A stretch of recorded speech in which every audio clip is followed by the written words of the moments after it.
Hey YouTube, I've got something so exciting I want to tell you. This season, I'm going racing at the Nürburgring.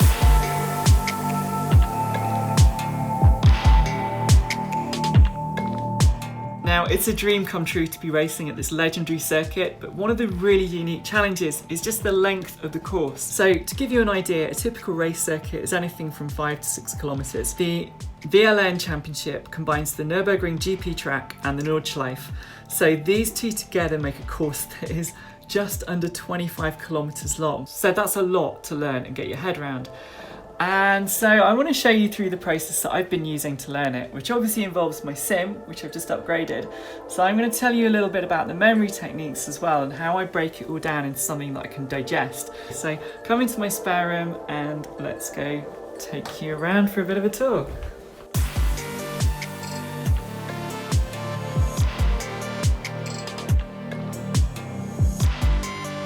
Now, up until a few months ago, I was using a really basic setup, but the upgrades I've done recently have made a massive difference. So the first part of this is the Thrustmaster TGT wheel and pedals. That in itself is like night and day. Just the quality of the feedback, the resistance, the feel you get, it means you can really drive the car a lot more precisely and a lot harder. Now, this is all mated to a next level racing GT track cockpit, which is very, very rigid, and it's also pretty cool because it's very compact and it was pretty easy to put together as well.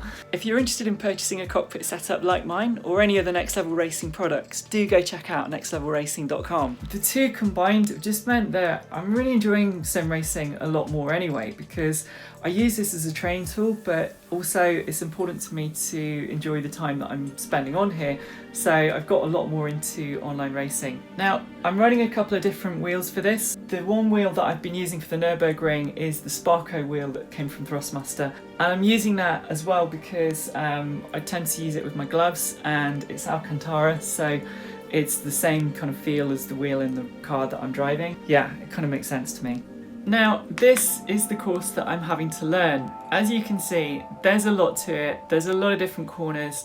I've lost count of quite how many there are. It's a huge thing to be able to memorize all this. The technique that I've been using is actually the same technique I used to use when I was hill climbing. Now, one of the challenges there was that you'd have one day to drive this as a public road, and how do you do that? And you need to know it like bang, bang, bang, bang, bang. Every single corner, every turning point, where you're going to brake, where the bumps are, all these little things. Because when it happens, it's so quick when you're driving a single-seater or a prototype.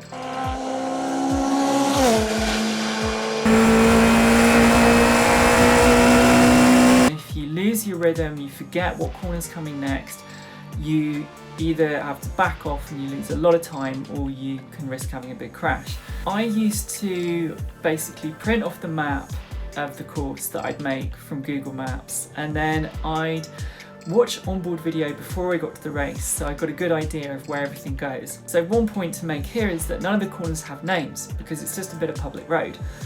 So what I would do is I would basically pick out landmarks on the map, I'd draw them on, maybe even use some felt tip pens to colour them in, and I'd give things a name. Maybe it was like rock corner, tree, big tree, old gate, farm. It could be anything that kind of ties into a landmark. And then obviously as you go through it, you're putting in your gear change points, all this extra information. So what you would end up with is this thing where as you're driving, you've got it in your head, and it's almost like a set of instructions, almost like a poem or something that you just know off by heart. And so as you're driving, you're running through this and you know instinctively what comes next, and it just means you can push 100%. Now, I've actually found this technique really, really useful for learning the Nürburgring, because if you break it down into sections, it's a similar thing. I've got to say big thanks to Bradley Philpott here as well, because he has been driving at the VLN for quite a long time, and he made a similar set of videos where he did exactly that. So he breaks down each of the corners with the names, and he also tells you a little bit of history behind the name. And I think it's actually, if you look at people who are memory experts, by creating some kind of visual link to a word or to an object, it helps our actual memory to embed these things, so it's all part of improving your recall. So go check out Brad's videos as well, because I'll put a link in the description. Now, I've been using Assetto Corsa because it's a game I've got which happens to have the car that I'm racing this year, a BMW M240 Cup car. Now, on top of all of this, I've been watching a lot of race footage on YouTube, because the thing is, you have 150 cars thereabouts racing in any VLN race. All different classes, racing from hot hatches right up to full-blown GT3 cars. So the closing speeds between the fastest cars and the slowest cars, you can imagine, are pretty huge.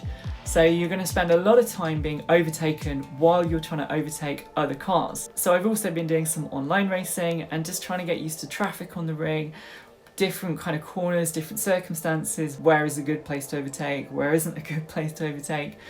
And believe me, this is like months and months of my life have gone into this. Another thing that I do when I'm watching onboard footage back is trying to cross-reference my lines that I'm taking on the game against lines that people are taking in actual races, in terms of which corners you can and can't cut.